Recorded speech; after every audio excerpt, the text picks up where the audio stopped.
Hoje eu tô aqui para falar com você sobre uma das mentes que menos respeitou o status quo de toda a história da humanidade. Eu estou falando de Steve Jobs, simplesmente uma das mentes mais geniais que já pisaram aqui neste planeta. Steve Jobs, ele, além de ter sido o gênio por trás da Apple, ele também tinha uma mente bastante controversa, com alguns hábitos, com algumas atitudes que foram polêmicas. E neste vídeo aqui de hoje, eu quero esmiuçar junto com você quem foi e como foi a mente de Steve Jobs. Olá, meu nome é William Carvalho. Se você ainda não é inscrito aqui no canal do Zero ao Bilhão, já deixa aqui embaixo o seu like, se inscreve, compartilha com seus amigos, que aqui tem conteúdo de qualidade, tem conteúdo para você mudar de vida, pelo menos 2 vezes por semana. Então, qualquer assunto que você precisar, qualquer assunto que vá ajudar você a evoluir, com certeza você vai encontrar aqui na playlist do canal. Tem muita coisa boa, muita coisa para você ficar horas e horas assistindo e evoluindo. Agora, sem mais delongas, vamos começar falando da infância de Steve Jobs.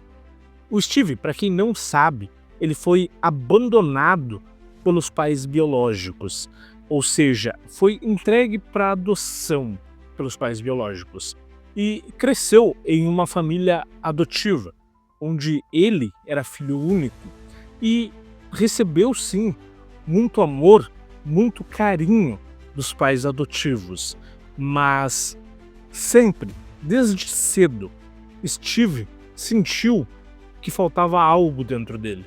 Sentiu a falta da mãe e do pai biológico, que lá na frente Steve viria a conhecer a história de fato. Se não me engano, ele conhece o pai biológico dele, mas todo esse amor biológico, toda essa história de ter sido adotado quando ele era criança, afetou Steve numa espécie de complexo de abandono, um complexo de se sentir inútil, de certa forma, de se sentir rejeitado desde muito cedo.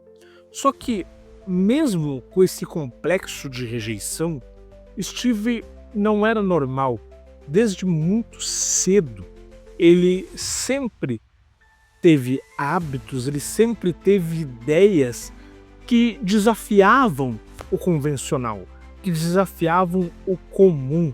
Com 13 anos, isso é importante falar, o pai do Steve, ele tinha uma mecânica e na garagem da casa dele tinha muita ferramenta de mecânica para rádio, para TVs, ou seja, o Steve ele cresceu vendo TVs, vendo rádios serem desmontados e montados, ou seja, ele tinha muita familiaridade com componentes mecânicos, com componentes eletrônicos durante a infância dele. Tanto que aos 13 anos ele desenvolveu o primeiro projeto eletrônico dele, junto com um amigo, Steve Wozniak, que vai vir a ser muito importante nessa história. Esse eletrônico, chamado Blue Box, fazia chamadas de longa distância sem precisar de telefonistas. E esse dispositivo ele vendeu, se não me engano, para alguma empresa que depois patenteou esse produto. Mas a criação, a invenção foi do Steve Jobs junto com Steve Wozniak. Ou seja, desde a adolescência ele já tinha esse poder de criação, esse querer fazer algo diferente de tudo que já existia. E Steve cresceu assim, fora do status quo. Tanto que muitos hábitos dele sempre foram controversos. Por exemplo, o hábito de ele andar descalço, de não tomar banho, de ser frugívoro, só comer frutas o tempo todo.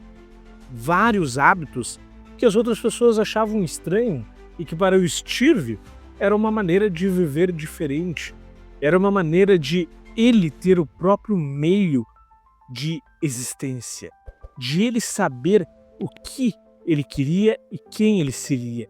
Ele não, a inteligência, a mentalidade dele era tão grande que simplesmente coisas cotidianas para nós e normais, como tomar banho, como comer, para ele eram coisas triviais, porque a mente dele estava sempre à frente, estava sempre um nível acima.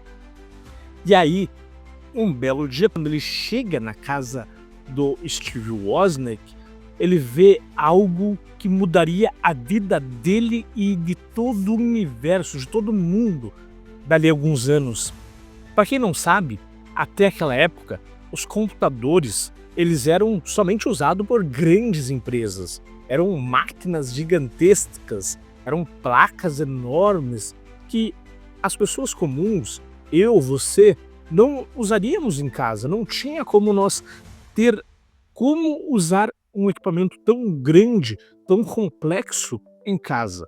Era usado apenas para fazer cálculos. E foi quando ele chegou na casa de Steve Wozniak que ele viu o Steve Wozniak com uma placa transmitindo tudo o que ele fazia enquanto ele estava fazendo num monitor, projetado no monitor. Foi quando Jobs viu isso, de alguma forma a mente dele se abriu mais ainda do que já era aberto a grandes coisas. Ele viu ali uma oportunidade, não de um hobby, mas de mudar todo o universo. O Jobs, ao contrário do que muita gente pensa, não era fissurado em dinheiro. O foco dele não era o dinheiro. O foco dele era fazer coisas grandiosas que pudessem, de alguma forma, mudar o mundo, que pudessem, de alguma forma, contribuir, dar a contribuição dele para o mundo. E foi isso. Ele, desde um primeiro momento, ele vislumbrou, através daquela placa e daquele monitor, o usuário comum, a mãe de família, o estudante, usando aquela tecnologia para facilitar a própria vida. E foi a isso que ele se devotou, a transformar o ser humano e a máquina em um só. E cerca de 10 anos depois de tudo isso acontecer, a gente vê um dos piores episódios da vida de Steve, que foi, ele entrou tanto nesse mundo de criar algo novo, de criar algo legal, que ele simplesmente esqueceu que ele tinha uma empresa nas mãos dele. Que a empresa, você não pode ficar jogando dinheiro fora em projetos, porque senão você leva essa empresa à falência. E era isso que estava acontecendo com a Apple. Ela estava em um descontrole total. O Macintosh prometeu muito e saiu muito tarde. E foi muito caro. As pessoas não queriam comprar o Macintosh, que foi o primeiro produto mais revolucionário da Apple. O primeiro computador que tu conseguia ter os ícones, tu tinha tudo certinho, foi o Macintosh. E através disso, o então CEO escolhido pelo próprio Steve Jobs, muito conhecido pela propaganda do Desafio Pepsi, John Sculley, esse mesmo CEO que Jobs trouxe para a Apple, o demitiu, o tirou do cargo. Não foi meio uma demissão, foi uma espécie de tirada de poderes. O Steve Jobs iria figurar agora apenas como uma vitrine da Apple, sem poder de decisão, sem poder de nada. E Jobs não queria isso. Não queria ser apenas um fantoche na mão dos acionistas. Então ele saiu. Decidiu, não. Então se eu não vou ter poder de escolha, se eu não vou ter nada para fazer aqui, estou me retirando e vou fazer outra coisa. Foi um golpe muito duro para Steve. Só que aí, mais uma vez, entra a mentalidade. Falando um pouco de uma parte que pode ser muito polêmica, o Steve Jobs, ele acabou durante muitos anos rejeitando a filha legítima dele, Lisa Brennan. Ele acabou fazendo isso por conta do próprio abandono, da própria perda. De alguma forma, a mente dele se fechou para a ideia de ter uma filha. E toda essa grandiosidade, toda essa genialidade dele, muitas vezes transformava ele em um verdadeiro babaca, em um verdadeiro idiota, por sempre se achar acima dos outros. Isso foi um pecado, foi um erro que conviveu com Jobs durante muitos anos. Até nos últimos anos da Apple, o pessoal da Apple falava que era difícil lidar com ele. Portanto, toda essa genialidade, às vezes tem um porém, né? Ele acabava agindo como um idiota, sendo estúpido com as pessoas. E isso não é algo positivo, não é algo legal de se comemorar em alguém, mas traz lições, que é o quê? A humildade. Não é porque você é um gênio em algo que você tem que ser um completo babaca com as pessoas. Mas, agora, partindo para o outro lado, anos depois, o Steve ele assumiu a Lisa como filha. Ele concordou em ter ela ao seu lado. Depois de muitas sessões com psicóloga, depois que ele entendeu de onde vinha o trauma dele, ele foi aceitando a Lisa, ele foi tendo esse cuidado também com as outras pessoas de não ser sempre um completo babaca. E aí, isso de alguma forma é um ponto muito positivo na mentalidade do Steve. Por quê? Porque apesar dele ser um gênio, ele também parou em algum momento e precisou ouvir outras pessoas para melhorar como pessoa. E foi essa melhora como pessoa que fez com que ele entendesse onde ele tinha errado quando foi expulso da Apple e o que ele precisava fazer diferente para ter sucesso. E aí ele começa uma retomada. A mente dele se abre para outros projetos. Por quê? Porque ele era um gênio. Ele não tinha por que ficar preso ao fato de ter se excluído, de ter sido demitido da Apple. Não, ele tinha mais coisas para fazer, para mostrar. E aí ele cria a Next e ele cria a Pixar. E através da Pixar, você conhece a Pixar. Você já deve ter assistido Toy Story, já deve ter assistido Carros. São todos sucessos da Pixar, criados e fundados pela mente de Steve Jobs. Então, tudo isso fez ele ampliar mais ainda a gama de atuação dele. E aí, quando a Apple estava quase indo à falência, 10, 12 anos depois dele ter sido demitido, eles chamam ele de volta, primeiro como consultor. E, de alguma forma, os acionistas, que agora eram totalmente diferentes daqueles que tinham demitido ele, de alguma forma os acionistas e o presidente do conselho vê o potencial e vê o como o Steve amadureceu como pessoa, que agora a genialidade não estava mais simplesmente em ser um gênio. Então ele havia amadurecido muito perto do Steve Jobs que ele era 10 anos antes, quando foi desligado, quando foi afastado do seu cargo. E aí, com esse amadurecimento, que é o quê?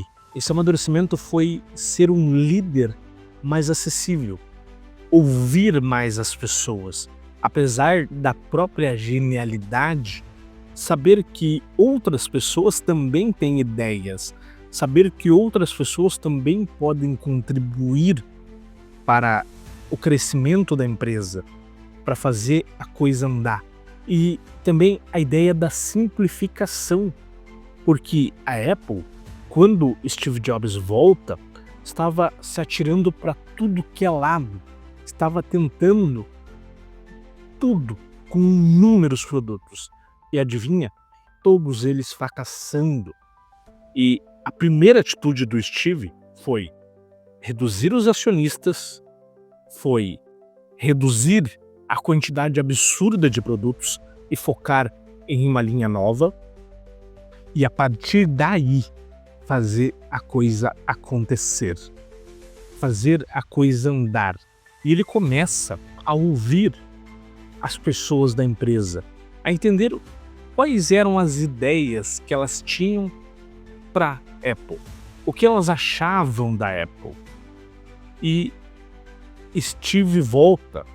a Apple volta a lançar produtos fantásticos no mercado, como o próprio MacBook, como o próprio iMac, o iPod, e depois, anos depois, cerca de 10 anos depois que o Steve já tinha voltado para a Apple, o iPhone. O primeiro celular inteligente que juntava as principais funções de ouvir música, de fazer ligações, de acessar a internet em um único aparelho que cabia no bolso.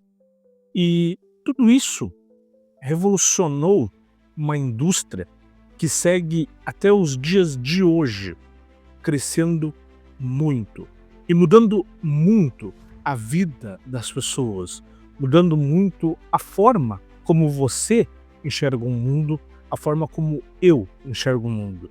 E muita gente fala que a tecnologia em si, ela tem um antes de Steve Jobs e um depois de Steve Jobs, porque tamanha foi a contribuição, tamanha foi a genialidade daquele que nunca se rebaixou a ficar abaixo do status quo que as pessoas geralmente têm de ser alguém normal, aquele que nunca aceitou, nem mesmo na hora da morte, quando descobriu que estava com câncer e, ao invés de procurar o tratamento correto, decidiu que iria procurar tratamentos alternativos para tentar fazer algo diferente do que morrer apenas fraco, careca, sem literalmente nenhuma esperança. E até mesmo na hora de morrer, Steve nos ensinou muita coisa, de que a vida, ela vale a pena quando você vive de acordo com os seus princípios, de acordo com aquilo que você mais acredita que você quer para a vida. E ele também nos ensina que quando queremos algo da vida, a gente deve ir atrás de realizar este algo, ir atrás de conseguir este algo, independente dos desafios, independente das dificuldades que possam aparecer. O seu sonho é o seu sonho e você merece vivê-lo. Meu nome é William Carvalho, se inscreva aqui embaixo, deixe seu like, comente, compartilha e se inscreva no canal para não perder nenhum vídeo. Até a próxima!